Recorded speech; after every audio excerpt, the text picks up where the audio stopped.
भाई देखिए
ভাই মোবাইলে এসব ছবি না তুলি খানা খাইতেছে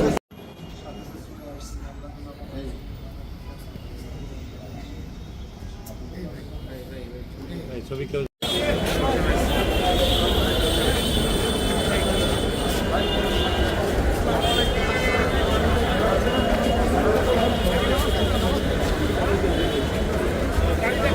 সাংবাদিক ছিল তো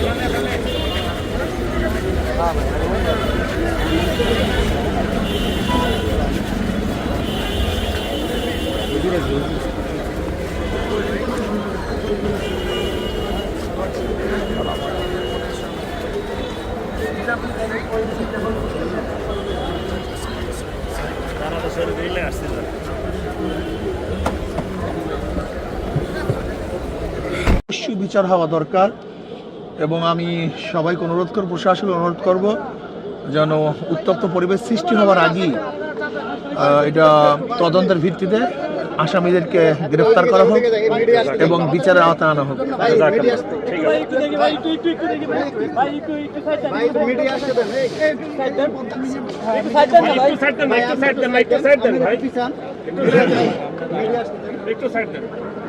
আপনাকে বলবেন যে টঙ্গীর ময়দানে জাতীয় মিডিয়া আমি মনে করি এটা সাবাইদের কাজ, যেরকম জঙ্গে জামালের মধ্যে সাবাইরা উভয় গ্রুপের মধ্যে আক্রমণ করেছিল। আমি মনে করি এটা সাবাইদের কাজ, যারা দোষী সঠিক তদন্তের ভিত্তিতে, নিরপেক্ষ তদন্তের ভিত্তিতে আসামিদের গ্রেফতার করা হোক এবং তাদেরকে বিচারের আওতায় আনা হোক, এটা আমি দাবি করি। এবং আমি চাই যে সরকার ভূমিকা রেখে এই উভয়ের মধ্যে সমাধানের যে পদ্ধতি আছে সেই পদ্ধতি অ্যাপ্লাই করার মধ্যে সুস্থ তদন্তের ভিত্তিতে সবাইকে সুন্দর একটা জীবনযাপন করার এবং দিনে দাওয়াত দেওয়ার একটা ব্যবস্থা করা। দেশবাসীর মধ্যে কিন্তু আমরা সবাই জানি যে তাবলীগ তারা দাওয়াতি কাজ করে, ইসলাম প্রচারের ভূমিকা রাখে। তো সেক্ষেত্রে এরকম একটা ঘটনা এটাকে মুসলিম সমাজের জন্য, দেশবাসীর জন্য কোনো খারাপ বার্তা দিচ্ছে কিনা? আমি তো আগেই বলছি এটা সাবাইদের কাজ। যেরকম জঙ্গে জামালে উভয় পক্ষ ঘুমিয়েছিল, সাবাইরা রাত্রে উভয় পক্ষের উপর আক্রমণ করেছে।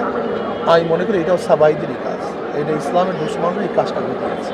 এক্ষেত্রে করণীয় কি? করণীয় এটা সুস্থ তদন্তের ভিত্তিতে যারা দোষী তাদেরকে গ্রেফতার করতে হবে, বিচারের আওতায় আনতে হবে এবং সমাধান করতে হবে। দুই পক্ষের জন্য আপনার কোনো বার্তা আছে কি? উভয় পক্ষকে সহনশীল হতে হবে এবং আমি মনে করি মারামারির মধ্যে সমাধান না, বরং আপোসের মধ্যে বৈঠক করে সমাধানের চেষ্টা করবে। যার যদি ত্রুটি আছে হক্কানি ওলামাই কেরাম যে নির্দেশনা করবেন সেই নির্দেশ অনুযায়ী যদি চলতে পারি তাহলে একটা সমাধানের ব্যবস্থা আছে। আমাদের কোনো সমাধান হবে। আচ্ছা, এই Last ঘটনা of the- এই ঘটনার যে বিষয়গুলো যদি আপনি কি কি জেনেছেন এই মূল তথ্য?